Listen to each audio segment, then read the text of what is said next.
this is Jordan, and you're listening to the Code 7 Podcast Network.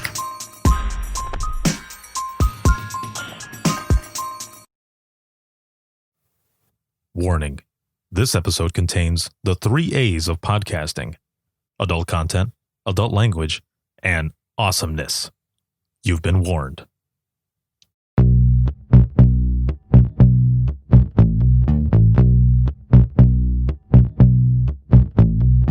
Welcome to Within the Trenches, true stories from the 911 dispatchers who live them.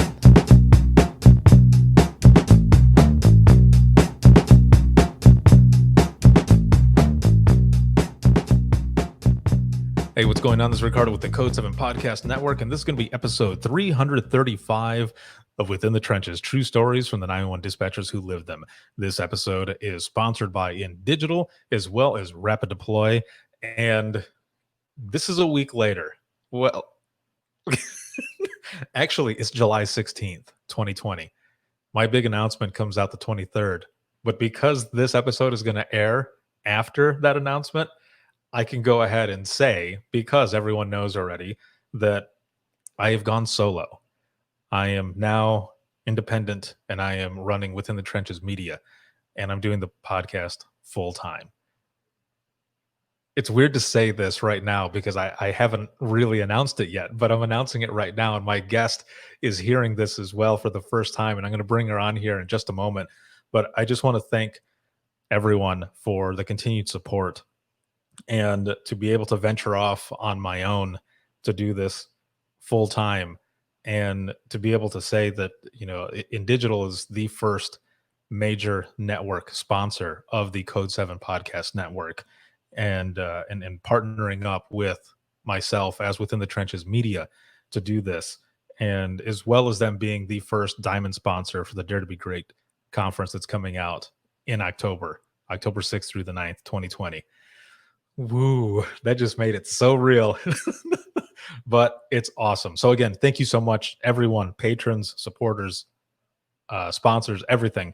But here it is. I'm on my own, and I've gone solo, which is weird to say because I'm still in the office, but I won't be in this office anymore after next week. So it's just so crazy. So my guest today, we've actually been on social media and stuff for a while now, and we met up at the Calnina conference. We were with a group, and we were talking, sharing stories and everything, and I wanted to get her on the show. So my guest today is Terri, and she's a retired supervising public safety dispatcher out of Placer County Sheriff's Office out of California, but also the co-owner of the 911 Group. And we're going to learn a lot about her as well as the 911 Group, and we're going to get it going. So I'm going to pull her back up on screen here. Bam, there she is. What is going on? Congratulations on your solohood. Yeah. It's going to be good. It's weird to say this and to talk about it because it's official on paper. I just haven't announced it yet. It's been announced here to the company internally. It's exciting, but it's also, kind of scary, It's always scary to venture out into something different, but you'll do great. Thank you. I appreciate that. It's going to be fun. I'm excited. I'm stoked. There's a lot more that's going to be announced as well in the beginning of August. So there's so much stuff. This past month actually has been pretty intense trying to get everything together and to keep it inside, because I'm like a little kid on Christmas. Like, I want to shake the boxes and I want to open up already, or yeah. I can't contain my excitement to see the reaction of someone else, them receiving a present I got them. I'm like, come on, hurry up, open it. So, well, and it's something that dispatchers haven't had something dedicated to them. I think it's about time for us. That's right. It is our time. It's definitely the era of the headset. So this is going to be good. But I'm so glad to have you on. We spoke. Was it it was February, was it? Or when was the calendar? Yes, it was at the end. You're going to love this. It was the end of February because I left there and came home, and then my family, every couple of years, we gather as many siblings, and we go to a couple of timeshares my folks have had in Kauai for, I don't know, since the 80s. And we left just after that to go to those and came back to a world of quarantine. So yes, I remember it very well. That's got to be interesting for sure then. Yeah, to come back and everything just be what? Yeah, totally shut down. It was very strange. Very Oh strange. man. Yeah, because when we were there, it was in the news a little bit. It was kind of, people were watching it. It was like, is it gonna come here? Oh, maybe there is actually a little bit here now, but maybe it'll be okay. And then bam, it just And we were flying in the middle of that because you flew to San Diego. And it was like, yes, mask? right. Do I need a mask? Yeah. Yeah, I remember my family saying, so do you think you should go? Like, there's reports and stuff. I'm like, it'll be fine. It'll be fine. We wouldn't be having it if, so yeah, going there and then coming back. But then, while you were on vacation, then I ended up going a few weeks later to Georgia to their conference. And that was the last conference then that I was at in person, because after that, everything got locked down and everything was starting to get canceled, and it was definitely some strange times. Very strange. But while we were there, we were talking about your history and stuff. I think when we were there, we were also talking about how you'd have you've got like 25 or 30 years experience right now. August will be 31 years. There you go. Okay, because I think in the group when we were standing there talking, we were comparing years in in dispatch or even in public safety altogether, and I remember you saying that, and I thought, dang, I was like, well done. You continue. Like I'm close to I think I'm just a year shy of 20 years in public safety total, which is crazy to think. But it is. Like I love it. I wouldn't change it. It is awesome. It's hard to compare with with the industry. No 2 days are the same. You can go 31 years and no 2 days are the same. And then you can, I started in a very small substation where, 23 hours of the day were watch the TV, listen to outside agencies doing things, and then boom, it would hit you. And then for the next 45 minutes to an hour, you were flat out. And then it would stop again and you were quiet. So don't say the Q word. You said the word. Oh no. So if you're listening or watching at work, expect something to happen. It's okay. If they're listening to us, then they should expect. I'm one of those who comes into work with a little black cloud over my head. Oh no, you're the magnet. I am the magnet. And if I'm on the law radio, I can handle it. But my department also does fire dispatch. And if you put me on the fire radio, then it really, you better buckle up. Oh, okay. We're going to get into that here in just a moment. So it's kind of going back a little bit. So you said you started out in a substation. Like, how did you even get into public safety or dispatching to begin with? I had just gotten out of an abusive marriage. And so I was a single mother of a 3-year-old daughter. Had spent 10 years in the hotel industry. I was actually with the Hyatt Regency Lake Tahoe for 10 years, had made my way up to middle management. And he had seen through to getting me fired from that job. And so now I have a 3-year-old and I need benefits. And they started advertising for this dispatch thing on the California side of Lake Tahoe and Placer County. And I'm like, oh, okay, I can answer the phone. So I went and I tested, and one of the benefits I had was I had Spanish all through high school. I had tested at one point in my life, attempted to go into the military, and they had discovered I had a language aptitude. So I spoke Spanish pretty good, and the department had just lost their Spanish-speaking dispatcher.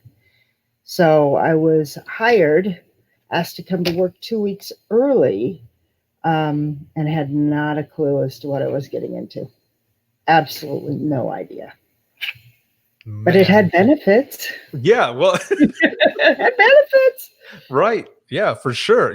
A lot of people that I've, I mean, this is episode 335, and there have been people who said the same thing. Like, there were benefits. It was good pay. There was security there because 911 is not going away. So yeah, I'm going to go ahead and try this. But the same thing is, I had no idea what I was getting into. It was a lot different. But you're here. Yeah. 30 plus years later. I will tell you that the Tahoe substation for the Placer County Sheriff's Office is a smaller substation. It's separated by about 90 miles from the county seat in Auburn, where I live now. So it was smaller. There were 8 dispatchers and a supervisor, and maybe 30 officers.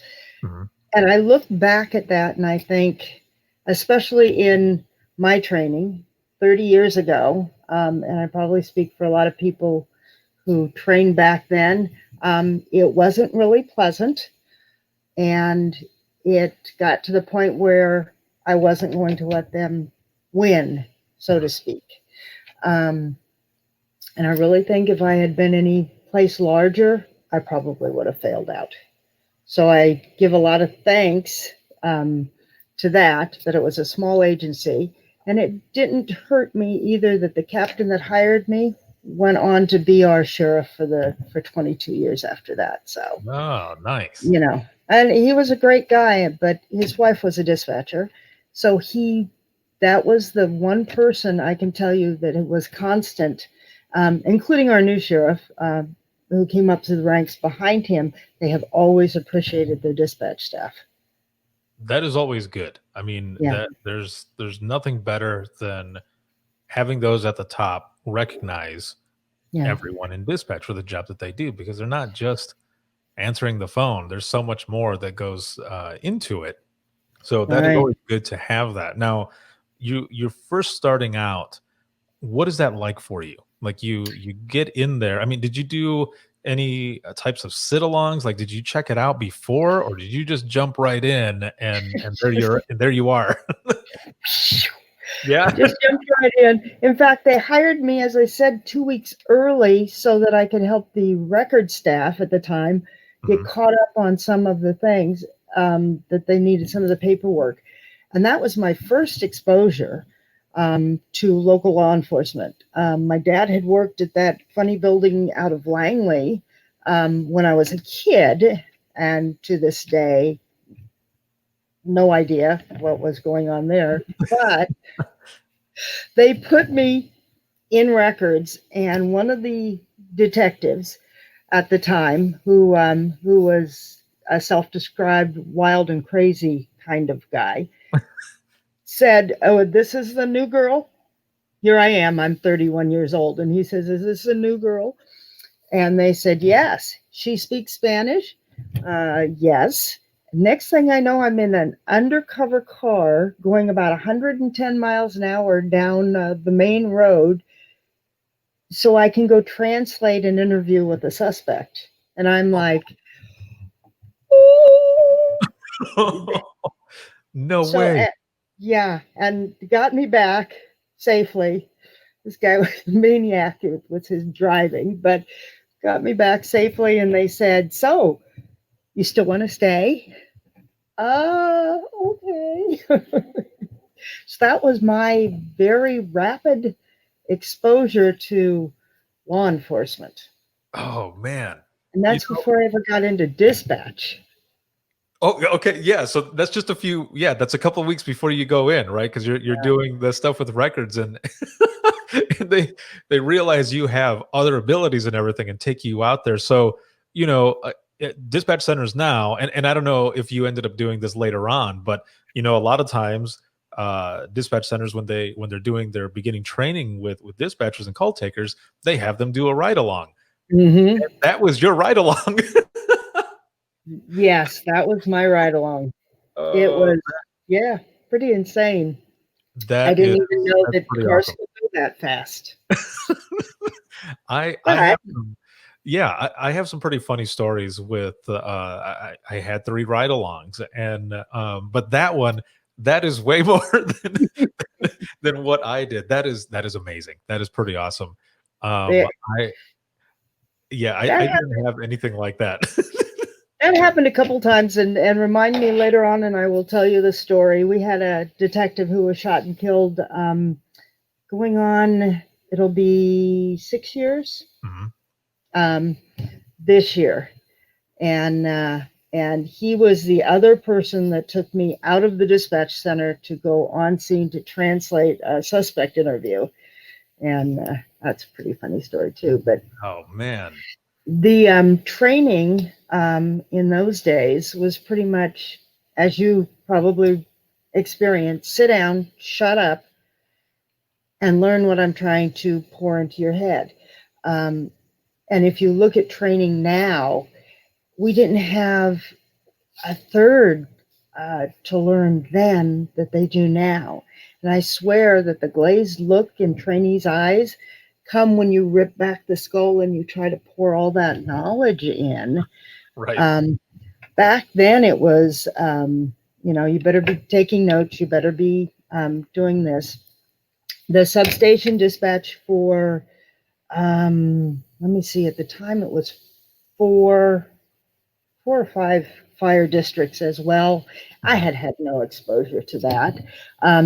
We very rapidly, when I started, went to EMD training. So then we had to do the EMD, but it was a baptism of fire, I think. And I'm not sure the mindset behind it, because I know you don't need to thoroughly demoralize a person in order to build them back up into something you want to mold. You don't need to do that with people. But Right. you look back in the training that I went through, and I hadn't been in training very long when deputy walked through the door and said, "Oh, good morning. How are you? What's your name?" And I answered him. When he left, there were 2 doors into dispatch. They were both closed, and the supervisor sat down, the training officer that I had at the time, sat down and said, "You need to be clear about this. You are lower than whale shit. You will not speak unless spoken to, and then it better be contained to yes, sir, and yes, ma'am. And besides that, patrol is never going to trust you. You need to quit now." Dang. Yeah. And here, all I can think of is that 3-year-old, looking at me saying, "But mom, what do you mean there's no food?" Right. Yeah. Yeah. So it's one of those things where they either pound you down so much that you leave, or you just suck it up and you say, "You're not going to defeat me." Right. Exactly. Yeah. Yes. And that's how it was. I had a 3-year-old at home, and I had no other benefits that I could provide to her.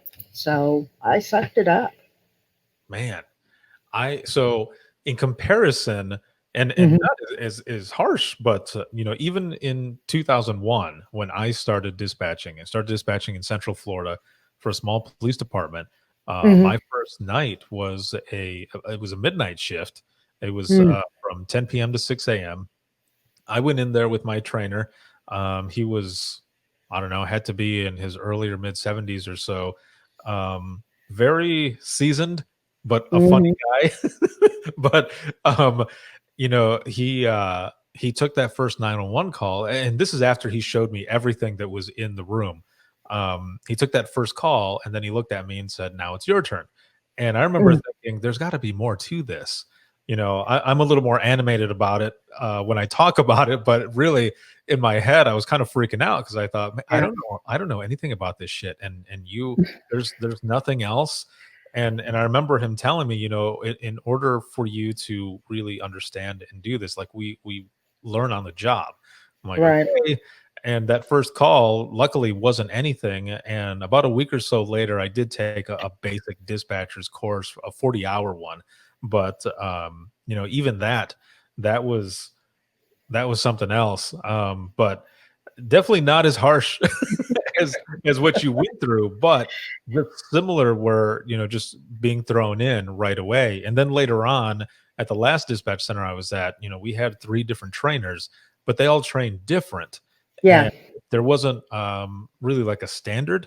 So I ended up falling into an issue where I was doing what I was taught to do by this trainer with a different Mhm. trainer, but they wanted me to do it their way. So then I'm stuck in the middle, and then I have to figure out my own way, which I Yeah. did, and it was faster. But one of the trainers wasn't digging it, so then I had to go Mm. to the deputy director and say, "Hey, I don't know if I want to keep doing this because I seem to not be able to do anything right. If I'm not doing it someone's way, I'm doing it the Yeah. wrong way." So there's that And young mentality sometime. well, and unfortunately, it's still that still happens. Mhm. I know that that my partner in our training company, he is of the two of us, he is the person who loves to train training officers. Mhm. Um, uh, I'm a master instructor for the state of California, and my partner Jamie is also a master instructor. His focus was on advanced communications training officer. And he is a prime example of you can bring trainees in, coddle them to the point, coddle them to the extent where they know that they are valued there, that we want them to succeed. We're there to make sure that we give them every opportunity to succeed, not to knock them down, not that we're waiting there like vultures for them to make a mistake.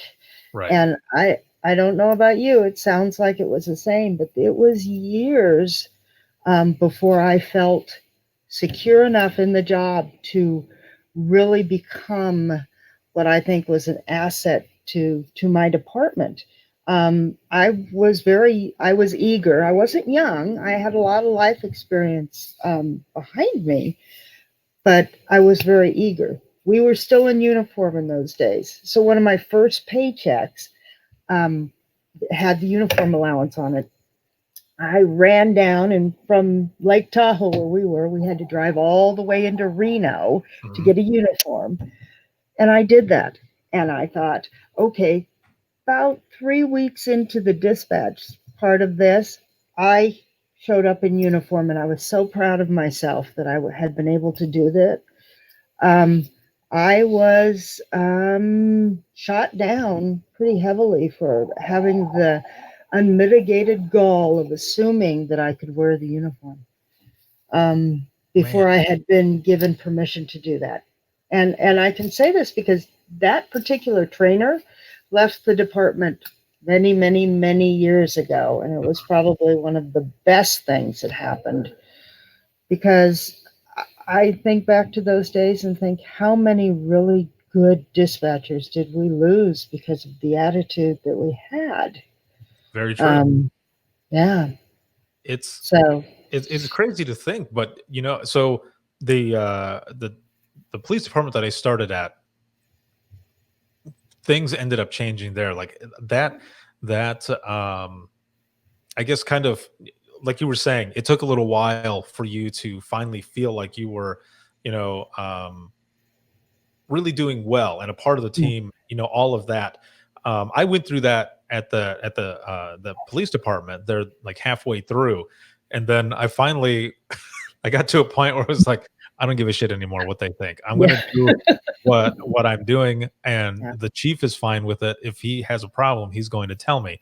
The chief and I are still good friends. yeah, Um, that place, the dispatch center, rather, there in the police department, it got swallowed up by the county. It's not there anymore, but I go and I Yeah. visit that little plot of land every now and then. Actually, whenever I'm in town in Yeah. Florida, I visit it because it's where I started and I feel connected to it. And the chief and I, like I said, we talk still and stuff. But the last center that I was at, things rapidly after me, things changed. The training there is amazing. It is top Yeah. notch, and things changed quickly. But it was also, kind of the old guard started changing, and new people were coming in and rising up and saying, "There's a different way to do this." Yeah.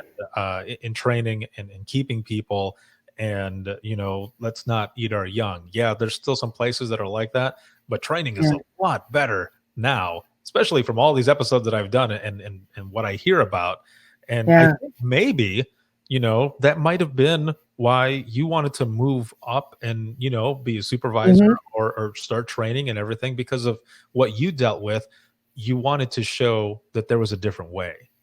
Exactly. And that, and the other element in there was that to take care of the dispatchers, because some of those early calls that we took on 911, where we went from one call to the next call to the next call without even really taking a breath, some of those calls that hang with you so hard.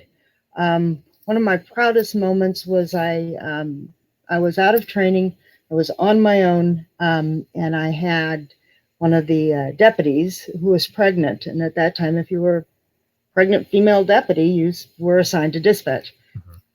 And she had been a dispatcher, so it worked out well. She had the fire radio, and I had the law radio.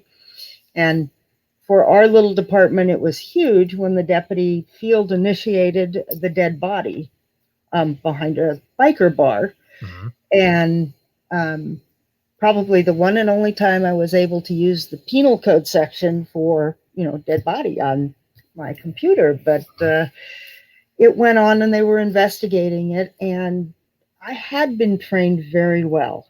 That, and one of the chief qualifications of a dispatcher is nosiness, right? I would, as I point out to people, especially in the tactical class, we are sanctioned cyber stalkers. We didn't have quite that much back there then Yeah. in the early 90s, but they were doing interviews of suspects or people. And I know the detective sergeant went in to interview a guy, and I did that. Oh, that's an interesting name. Let's see what we can find. And I found a no bail warrant for him out of Sacramento at the time. And once he cleared, again, I'm dating myself, but I said, "Can you call me from the nearest payphone?" Because we didn't have cell phones, right? Yeah. He calls in and I say, his name was Chris. I said, "Chris, I don't know if you want this or if it means anything to you, but I have found on that last guy you interviewed this warrant." He said, "Confirm it and have them abstract it up to us, have them send it to us." He went back and arrested the guy, and as he led the guy out of his trailer, he was living in a trailer park, as I sit in my motorhome, right? The trailer park, the people all around started clapping and said, "How did you figure it out so quickly that this is the guy that killed that man?" And the detective sergeant actually said, "It wasn't me who did it was my dispatcher." Nice. Yeah. Well, and when you say those calls that still stick with you and still haunt you, not too long after that, he was helping me. Chris was helping me with a computer problem, floppy disk, Mhm. just say floppy disk, and I couldn't get it to load. He goes home for the day. 911 rings and I pick it up, and it's him. And he says, "Terri, I don't feel very good. My chest hurts." And my words to him, and the last words he heard on this earth were, "Chris, you can't be sick. You're my computer geek, and I can't get this thing to work." at which point he coded, and his wife grabbed the phone, and we moved him to the floor and started CPR. And I don't know if you could hear it or not, but it, to this day, almost 30 years later, that call still haunts me. Wow. Yeah. So it's because nobody wanted to listen to the call that I took. Nobody wanted to tell me that I did as much as I could do, because he was their friend too. Right. So, yep.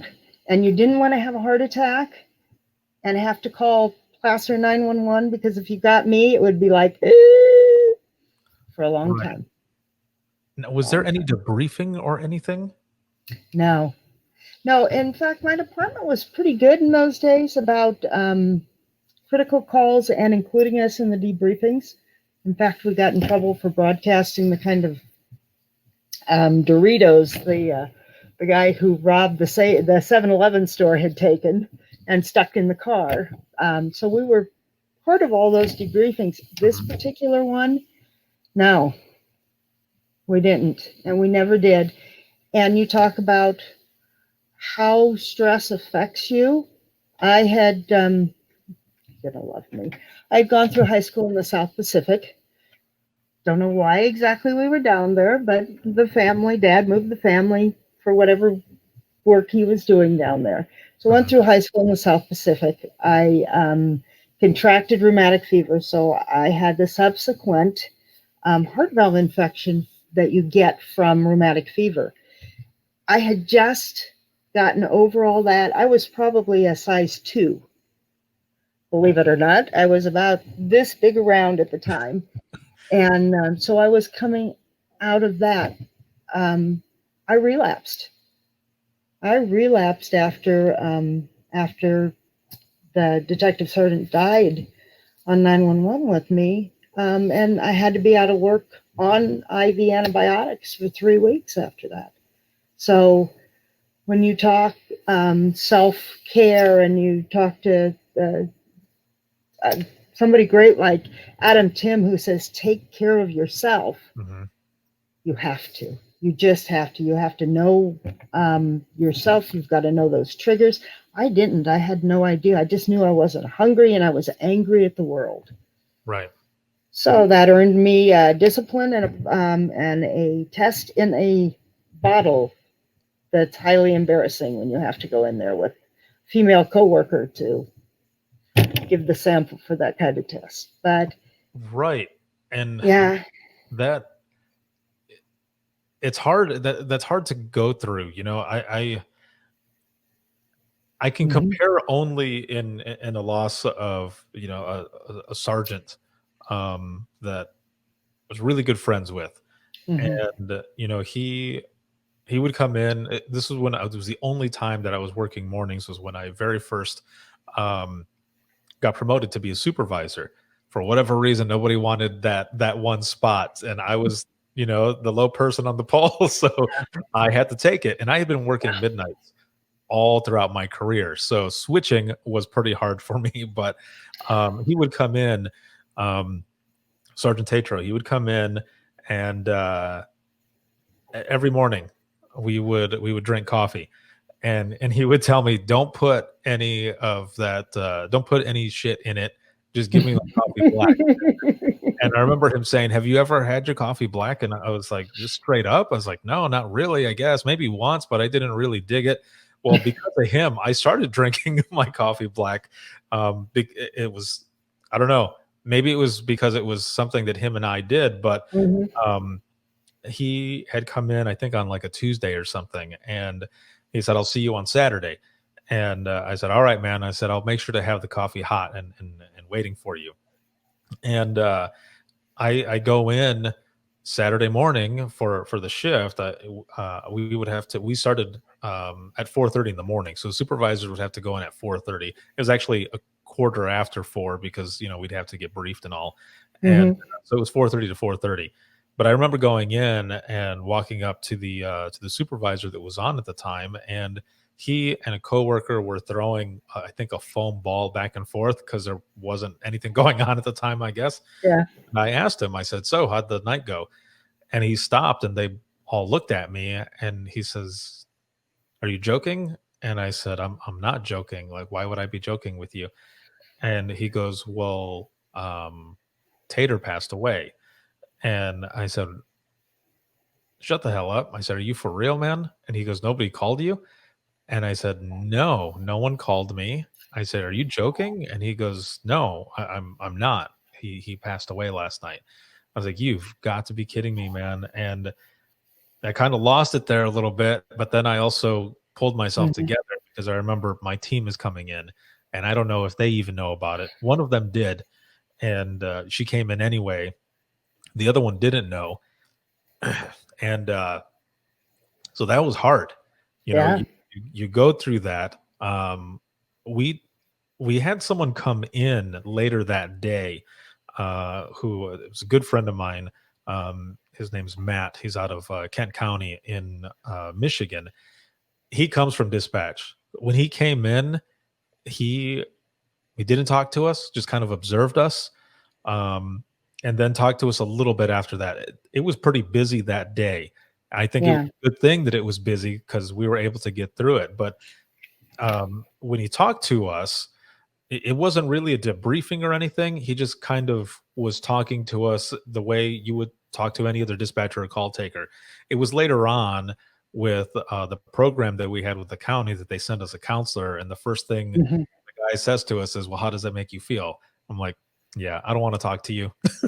Mhm. That's not what I know. I don't want to talk to you about that then. But that was the closest that we had to a debriefing, was having someone who came from where we come from Mhm. kind of observe and talk to us a little bit for that. But in comparison, and all that to say that that's how I can compare with what happened with you. And Yeah. I'm thinking maybe it would have been better at that time to have someone who comes from where you come from to talk Mhm. about it. Yeah, and it's and things have ebbed and flowed over the years. I mean, we had especially on the fire side, if there was a critical incident. I remember we lost a child once, and they brought us all in for that. But it wasn't really until 2014 when we lost our detective that they really embraced it. And now I would have to say that my department does it very, very well. Although they did forget the retirees at that time. I had retired in September, and Mhm. Mike was shot and killed in October. Now, this is a kid that I had worked with when he started at the fire department in Tahoe and then transitioned to become a deputy sheriff and on. So I'd known him for about 25 years. And they brought in the spouses. They brought in spouses and significant others, something they had never done before, and Mhm. they debriefed everyone. And I know it really helped everybody who was working. The only thing I have heard is from those people who were retired who had also worked with him, um, was that we would have liked to have been included in that. It would have helped. But I think we've come a long way, hopefully. Um, Peer support is awesome. Mhm. We have community chaplains and law enforcement chaplains that come in and help, but it gets down to the fact that we've got to be there for each other. We Right. have to be there for the person in the seat next to you. You might not take that person out for cocktails, but you got to be their rock. You got to be Right. their Exactly. rock when something like that happens. So, yeah, and that wellness part obviously is not part of my repertoire of things, but I can tell you when I've taught a wellness class, and it usually takes me to my knees for probably a day because all of that stuff you have inside, all of those experiences that you've never been able to get out. I use examples from my past, and people look at me like, "Are you making that up? You can't make this stuff up." Right. Yeah. Yeah. Not in 911. No. The people No. end up hearing, they think that it's, that you're making it up. We're like, no, man, this shit does happen. And this is for Yeah. real. Um, Yeah.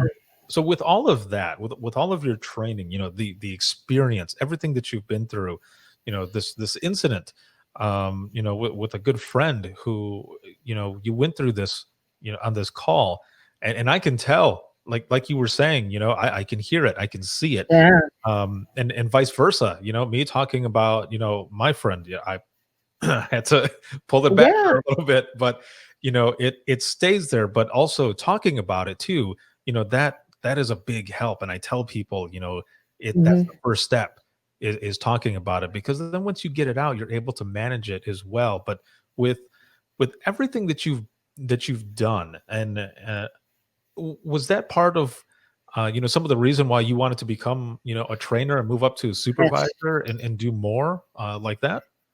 Absolutely. And it was the primary reason why I wanted to be a supervisor, because I felt that you know, when you're young and you've got a few years on, you think that you understand your crew, I think, better than some of the older dispatchers who have been in the position, for 20 years. And I can tell you, when I retired as a senior supervisor with, the stack of responsibilities like that I had to do, payroll, scheduling, training, all of that, I did spend less time on the people that needed it and more time on that paperwork, that admin stuff. Mhm. So you're right. That's exactly why I did that. That's exactly why I got into to training in the first place. I remember transferring down to our main office, and after, not because I left, but after I left, a few years, they had closed the Tahoe Dispatch Center because they were consolidating dispatches.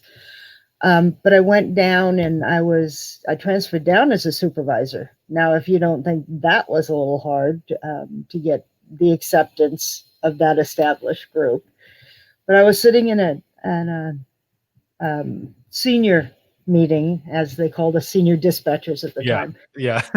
and they were shuffling the duties, and all of a sudden the manager says, "All right, you're not going to train the databases anymore. Terry's going to do it." And everybody gasped, and I went, "Okay, never have I done this before." Mhm. Next thing I know, they have me up in front of about 80 deputies, trying to train them in all the databases, missing persons, vehicles, you name it, right? And that part there was that baptism of fire where it says, I got to learn something about this, because they're all falling asleep and reading the newspaper. And, the guy who brings in the folding lounge chair, he has his feet up, he's drinking his whatever he's drinking. Yeah. So, and that on top of wanting to make sure that the people underneath me were as well trained as we could get them. That's what led me into wanting to be an instructor too. Then 9/11 hit, and I had gone to some classes. I had become fairly proficient in those databases to train, but I wanted to do more than that. So in that time period after 9/11, I enrolled in the instructor development courses that were given by California Post, and went up through all 4 levels and became a master instructor. My emphasis at the time, probably based on what was going on, was terrorism awareness, Mhm. but specifically terrorism awareness for dispatchers, because as I still train, we see patterns. If you're working nights and you're working Sunday through Wednesday morning, let's say, and in a certain area of town there had been 3 or 4 door kick burglaries in the middle of the night, there's a pattern there. Mhm. And I think, even before patrol, even before detectives, we spot those patterns. So who better to train to spot the pattern that might fall into the realm of terrorism, but the dispatch staff? Because if you don't tell the call takers and the dispatchers, hey, if you get 2 or 3 calls of stolen uniforms, you might make a note of that, because that's one of the things terrorists do as pre-incident indicators. For us, I don't know about your area of the country, for us, sovereign citizens are an issue. California, there are a lot of them. Placer County, there are a number of the constitutionalists and the sovereign citizens. Well, they're at the top of the FBI's list of those people who want law enforcement officers dead. But how do you know that the person you're talking to is a sovereign citizen unless you train your folks? Right. Recognize that. I'll throw in a plug for the suspicious activity reporting that FEMA has online, the SARS reports. If you as John Q. citizen go out and you see something weird, I was in Las Vegas at an RV park in Las Vegas on the Strip, and some guy in a Jeep dressed in camo pulls up in front of where we were parked and starts taking pictures of planes coming off the runway at McCarran International Airport. And because they sailed right over us. If you've never been in an RV park before, they're either by the train tracks or under the runways of the airport. It just happens. But taking all kinds of pictures. How do they go between the buildings? Do they go around the buildings? Do they go, through the buildings? And I got the license plate, got a couple pictures of him. And as we pulled out of there, I was able to connect on my laptop and go to the Department of Homeland Security page for suspicious activity reporting, which any citizen can do. You probably will never hear back from them, but put in all the information I had gotten and sent that away. Tips like that by dispatchers have enabled law enforcement to stop several terrorist acts in California before they happened.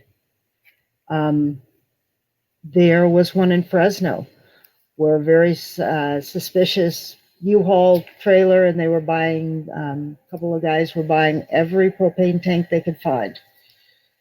And one of the people at the Home Depot thought this was strange, called it into dispatch. Dispatch checked with their terrorism liaison officer, the TLO, who said, yeah, make that a suspicious activity report, send it up to the Fusion Center, which of course is the task force in all the different areas that process all the tips. Oh yeah, okay, let's just send that to the FBI, or, oh, that goes to local law enforcement. And they validate them and send them where they need to go. Well, they did send that to the FBI. The FBI found the people based on the rental truck and the plate that was given, and they were sovereign citizens planning an attack. Oh man. Yeah. So it works. Home Depot just called and said somebody's buying these 1 foot lengths of iron pipe and some caps for the end, and then some nails and tacks, and coming through. We thought that was kind of strange. Right. Okay, you give it. Do you send a unit out, or do you make a call for service, or do you just send it on? Don't know. I would make a call for service and give it to whomever, and they can discuss that with the sergeant. But that information should be passed on, because somebody's making pipe bombs. So that was my focus as a master instructor. And when I earned that, then I was able to go back to my department and be even a greater asset, because then they handed me the new employee training. And hopefully I did a good job on that. I know we got a bunch of trainees through at that time, but I think it comes in cycles though. And I think you watch the people who were trained well that now have positions of responsibility, don't always handle the responsibility well. because one of the classes that I wrote after watching and seeing a need was a bullying class. Because we still get that element that tends to try to make people's lives difficult. Right. Yeah. So, That's a whole other level right there. To go back really quick, mhm. kind of in comparison with what you're talking about on reporting different things and stuff, I never had anything that that up there, but I remember a lot when I first started working at the last center that I was at Mhm. in Allegan. At one time, I don't think it's this way anymore, but at one time it was like the methamphetamine capital of Michigan, and we would get phone calls in the middle of the night from people, like farmers and stuff. They'd say, "There's Mhm. something suspicious out. Can you send somebody?" And there were a few times where we would get officers that were in pursuit of people who were going onto the property and stealing anhydrous tanks Yeah. and just hauling away. And I'm thinking in my head, like, is this real life right now? Is Yeah. this really going on? Oh man. So It's amazing though, because the when I was first made, when I first earned the master instructor mhm, credentials, I helped train dispatchers in a instructor development class. And we were going to do a learning activity, and my partner actually went and bought everything she needed to basically make bombs, mhm. except for gunpowder. And we were going to have them construct them from just the raw ingredients. Do you know that she went to a Home Depot and bought all those elements and nobody ever reported it? Oh She no way. bought enough for a classroom of 30 people, and put them in bags and end caps and the whole 9 yards. Nobody ever reported it. Wow. I I mean, I'm I glad people helped. are reporting stuff now for sure. Yeah. But it's that way. I went to working with California Post. I helped rewrite a environmental crimes for investigators class, Mhm. and create scenarios of things they would go out on. And one was a meth lab, and they asked me to recreate that for the class. Do you know the kind of looks you get if you even buy the unleaded version of Sudafed, multiple boxes of it?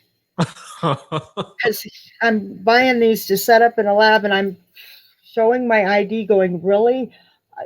I'm not trying to make methamphetamine. I'm trying to build a simulated lab.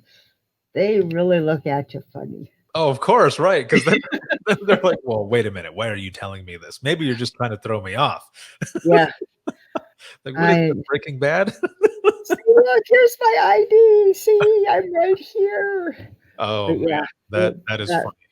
Yeah, yeah, you we can, used to get those calls too. People would yeah, call in and they would say, "We've got somebody here who's trying to buy 10 boxes of Sudafed. You guys might want yeah. to check it out." And actually, a couple times, I think we actually found little labs and vans. With the crazy Oh thing, yeah, but yeah, yeah. yeah. Or the bathtub of a hotel. That Mhm. always scared the life out of you to think that somebody's trying to manufacture that. And yeah, we got those calls. The one now, honey oil. You have a sudden explosion in an apartment complex. Mhm. They're using the butane to heat up the marijuana to produce honey oil. Very flammable, extremely flammable. So you get one apartment on the 6th floor where the window blows out that way, and you think there were kids in that apartment. What are you thinking? Right. Yeah, we would have something similar to that with meth, but also another one would be like some of the elderly, or even not just the elderly, others that were basically those who were having breathing issues and they had Hmm. oxygen tanks, but they still wanted to smoke. And yeah, oof, that would Yeah, happen, and you're thinking, what? And again, is this real life? yeah. I know some of these calls. I don't know. I remember the guy who brought home a friend from the bar one time and allowed himself to be zip tied to a chair with flexicuffs. And after the guy robbed him and left, he's dialing 911 with his nose. And I'm like, are you kidding me? Right. Yeah. Again, you can't make this up. Yeah. And then it's the former Navy SEAL that I have to send out as the deputy on duty at the time. You can just see this guy going and built like the Rock, going in, and this poor little guy zip tied. Well, he looked really nice. So that was hysterical. I mean, not for the poor guy that was robbed, but oh my right. Yeah, of course. Now, so we are we're going into the wrap up of this episode. Okay. There's so much we could talk about. Oh man, there is so much. We're gonna have to do another one for sure, because we didn't even touch on like tactical dispatch teams and stuff and how that works. But I do want to go out with a topic that you kind of mentioned here, and that's bullying. So there are a lot of things that happen in dispatch, and this is one of them. And it's not just dispatch; it's in every profession. There's bullying that goes on. Now, going into the wrap up, if you can just kind of summarize some of the session or the class that you give, and what all it entails. Well, again, I wrote it a couple years ago. I had already retired, and I went back into work. Because I retired in September, but I was back on the console by December as a retired annuitant. Everybody, if you retire, read the little teeny print that you sign, because that said, oh, sure, I'd like to come back and work. Anyway, so I'm back at work, and I walk in and I see a trainee sitting in the corner. And I'm told, well, you're answering calls, but you're not going to answer any calls until she gets them, because she's been here 6 months and she still can't take a call. So today's the day. And the supervisor I'm talking to is talking very loudly. And of course the trainee can hear. And it was not very nice. I was not allowed to touch the phone until she had 3 of the lines on hold and blinking, kind of thing. And then I could go through and take them. Needless to say, that trainee didn't make it. Now, how much of an impact that bullying might have had, I'm not sure, but it affected me to the point that I went home and I wrote an 8-hour class and submitted it for certification to California. And it's not just me. I think that was I think I got it certified in 2015, and we have taught it all over the state of California and in the country, actually. Just got back from Texas, and yes, I've been self-quarantining after being in both Fort Worth and Houston in June. But I taught the class. Tarrant County 911 at their training center are super supporters of training. They do it by grant. They open it to everybody who wants to come in the 911 community. And I can't say enough about them. They're terrific people. They did the bullying class. And I know there were several there from the same agency. And when they approach you afterwards and say, thank goodness, the bully was in this class. Yeah, because you get, and I always start the class by saying, this is not a how-to class. I'm not going to teach you how to bully. You know that well enough. But it usually falls into 2 categories. It's either the people that are being subjected to bullies or the bully. Right. And anybody sent to the bullying class who doesn't ask to go always thinks, oh, they're trying to tell me something. Well, not really. But my approach to the class is more to, let's identify the victims. Let's identify what are the characteristics of the victim and how do we make them not a victim? What can you do? What can you do for them, and how to report it? Because there are a lot of people that suffer under this got those people who are just tyrants and they suffer under it, not knowing how to report it. Right. So we go through those steps. And if it helps anybody, if it just helps one person get out from under that thumb, or one dispatch center, not lose a half dozen people because of it, I think we've fulfilled what we need to do. Perfect. Now, I do have to ask really quick, because of your early training, your experience, not just this one incident that you ended up taking away, where you created this Right. For bullying and such, was any of what into it, did it come from your experience? Oh, yeah. I can only imagine that a lot of that, it might not always come out, but of course it sticks with you. Like, I don't want anybody else to go through that. I want those people to have a better experience. So I can only imagine that also went into this class, which makes it even more powerful than it did. But I got to tell you, Ricardo, it also went into the other aspect of it. And if you picture, I didn't know there was a name for that face, but it's a resting, what face? Yeah. Didn't know there was a name. I myself, because one of the other things I do is I look at the class and say, are you sure you're not the bully?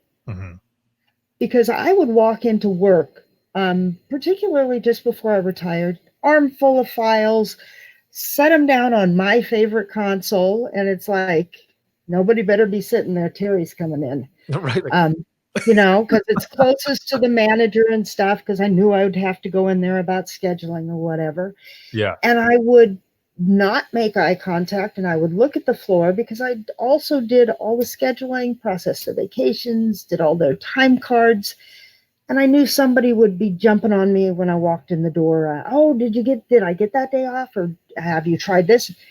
So I would ignore people. I would come in, I would drop that stuff down, and I was always early. I was always 30, 40 minutes early.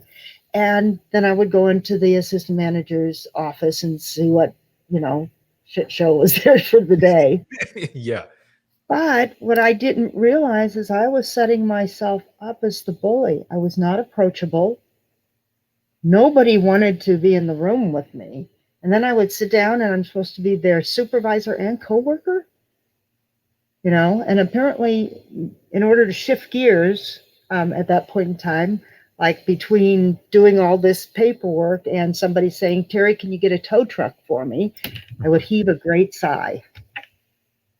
And it was all unconscious. So all I could think of was I was switching gears, maybe, right. Until I started working with a guy that did that every time he did anything, whether it was punch the button for the phone or whatever. And it's very annoying. I must have annoyed the you-know-what out of him. But I look back on that, and whether I knew it or not, my behavior was construed by those people who worked for me as a bully. So, man, you got to stop and do a little soul searching too. Right, exactly. I was going to say something similar, that sometimes you got to look in the mirror. Yeah, you do. Your worst enemy could be yourself, and it's yes, setting other things up. So this sounds like an excellent class. How about for those who are watching and those who are listening, where can they find more information about what you do? Is with the 911 group and everything, the sessions, is there a website, is social media? How do people find it?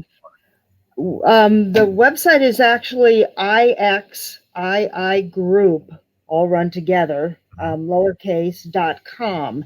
And that has the classes that we teach and the schedule when we teach it. I know that my partner is doing not only a CTO class, but advanced CTO class in St. Louis in the fall. And then I think I'm going and doing bullying. Preparedness is the latest class I had written based on what had been experienced in California between the dam that was about to fail and the wildfires. Right. If your dispatch center is given 10 minutes to evacuate, what do you do? but those classes, I'll be in St. Louis doing active shooter, mass casualty incidents, and a couple others. And then I think we're back to Texas as well in the fall, and then all through the state of California. I just saw that Anaheim booked some classes in December, which I'm looking forward to because I'm really hoping by then Disneyland is open again. Oh, I mean, December be a good time. Yeah. Nice, cool. That is awesome. Well, thank you so much for being on the show. This has been just an awesome episode to get to know you, to hear your stories, and just everything that you're doing. Thank you so much for coming on. I appreciate it. Thank you for having me on. It was such a pleasure to meet you after exchanging messages on social media. Yeah. But clear back when you started in the trenches and IM 911 and started asking us for our stories. I was the annoying person that said, I can't pick just one, and I think they gave you like 3 examples in the same think so. post. Yeah.